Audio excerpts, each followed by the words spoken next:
Assalamualaikum. Maafkan ya, aku lebih milih voice note daripada telepon langsung karena memang lagi lumayan sering keluar-keluar dan banyak live-live juga. Oke, aku mulai jawab. Untuk yang pertama, keadaan bisnis di tengah pandemi ini ya sedikit banyak memang berpengaruh banget gitu kan. Ada yang terdampak dan tapi alhamdulillah ada juga yang malah meningkat.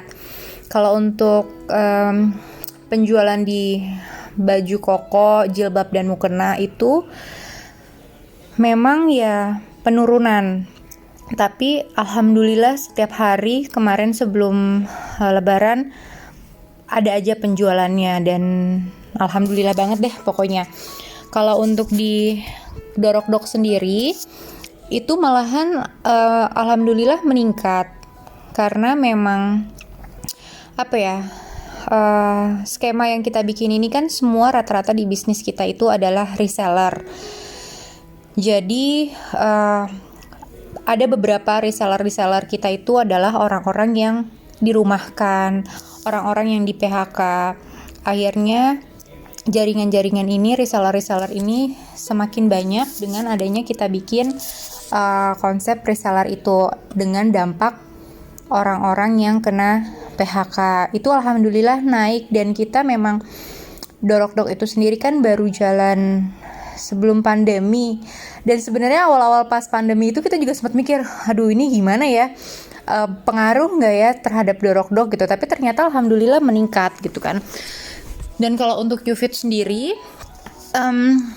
alhamdulillah itu tetap stabil karena tidak dipungkiri dalam kondisi seperti ini banyak banget orang yang butuh asupan vitamin yang untuk meningkatkan imunitas tubuh. Nah itu semuanya ada di YouFit.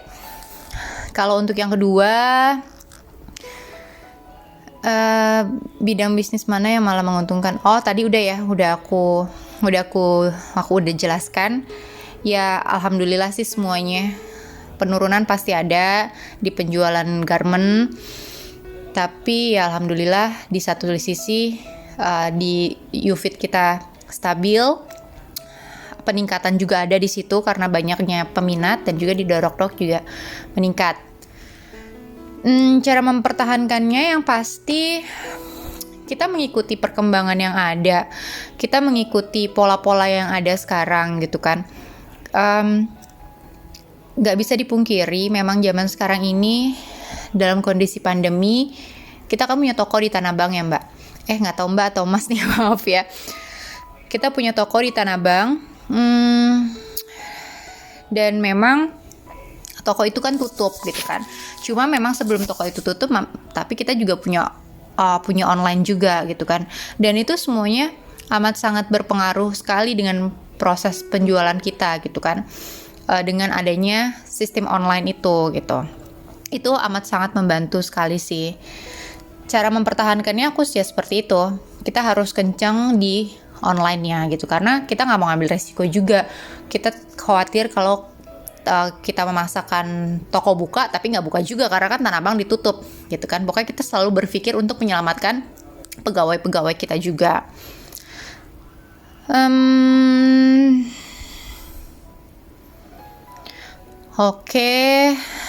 Oke, masuk ke era new normal.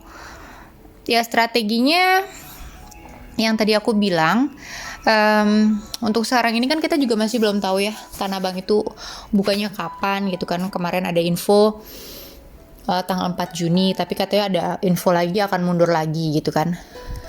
Cuma yang pasti kita masih akan lebih kencengin di online kita gitu karena kita balik lagi yang tadi aku bilang, kita memikirkan kondisi-kondisi pegawai kita karena menurut kita adalah keselamatan mereka itu lebih utama gitu. Jadi mungkin akan jauh lebih kenceng untuk di online-nya. Dan yang tadi karena kita memang juga ada jaringan-jaringan reseller itu, ya alhamdulillah sekali itu amat sangat membantu. Bukan membantu di segi pihak kita aja, tapi teman-teman reseller itu juga amat sangat membantu insyaallah. Masalah outlet tadi udah ya Mbak. Masalah penjualan online juga sudah. Masalah omset. Kalau untuk masalah kerugian sih, jadi memang pas di saat kita sudah diputuskan kita ada PSBB, kita ada virus corona masuk ke Indonesia, Mas Dimas langsung ambil keputusan untuk untuk baju kita nggak usah produksi karena kondisi gitu kan. Mas Dimas udah membaca itu gitu kan.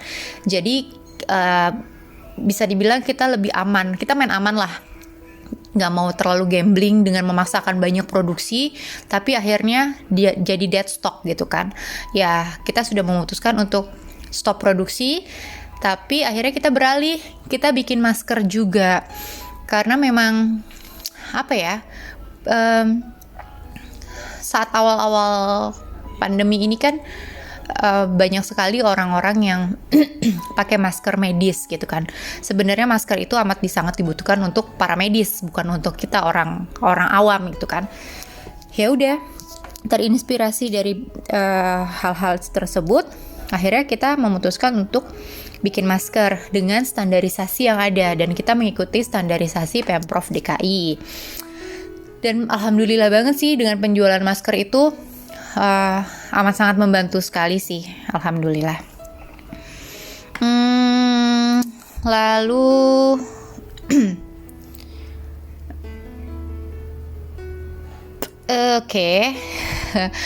kalau yang tadi masalah pandemi disebabkan banyak PHK tadi udah aku sebutkan di awal, karena kita membuka jaringan-jaringan reseller.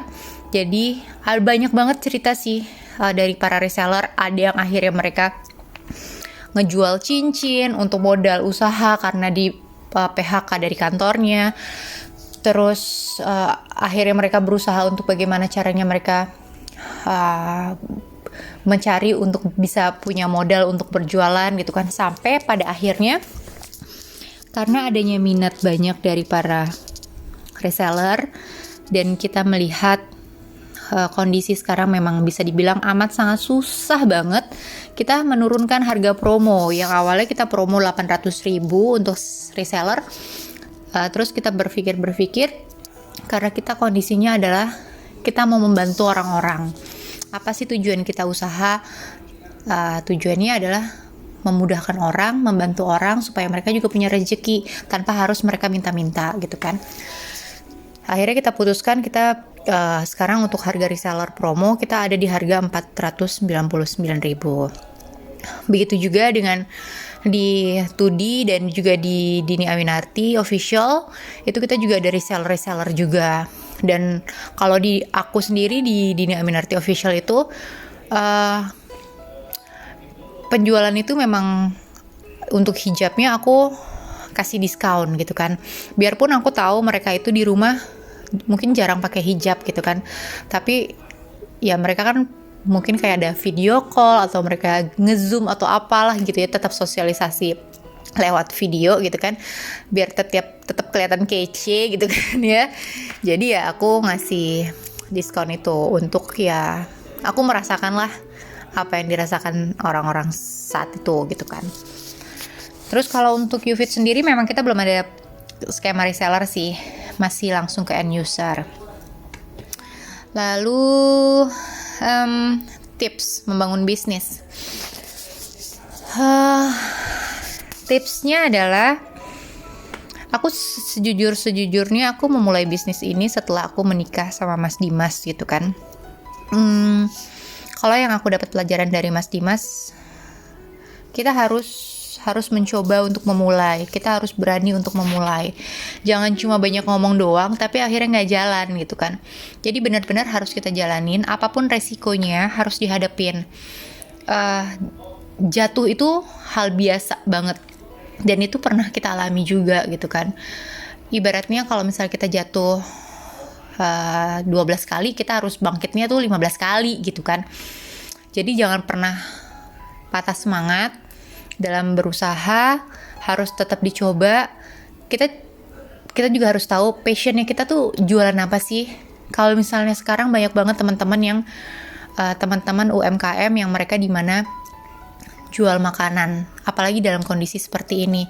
Itu makanan amat sangat laku banget dimanapun gitu kan. Kayak kemarin kebetulan kita musyawarah, juga ada musyawarah peduli UMKM gitu kan. Itu bisa dicoba gitu loh. Jadi segala sesuatunya menurut aku ya harus dicoba, dan kalau memangnya jatuh itu hal biasa. Tapi bagaimana caranya kita harus bangkit lagi dari itu semua. Jangan udah jatuh terus kita malah ngedrop gitu kan. Udah gak mau coba lagi. Jadi harus tetap terus-terusan dicoba. Pantang menyerah lah gitu. Karena aku berpikir lebih baik kita berusaha secara sendiri daripada kita harus minta-minta sama orang. Itu prinsip aku gitu kan. Dan jujur itu penting banget dalam usaha gitu kan, dalam berbisnis, apalagi dalam berdagang gitu kan. Kita juga tahu kalau Rasulullah itu kan mengajarkan kita untuk berdagang. Rasulullah itu berdagang. Jadi kita sebagai umatnya ya harus mencontoh apa yang Rasulullah lakukan. 9 dari 10 pintu rezeki itu adalah berdagang gitu kan. Jadi ya coba terus, usaha terus, jangan pantang menyerah. Begitu jatuh bangun lagi, bangkit lagi.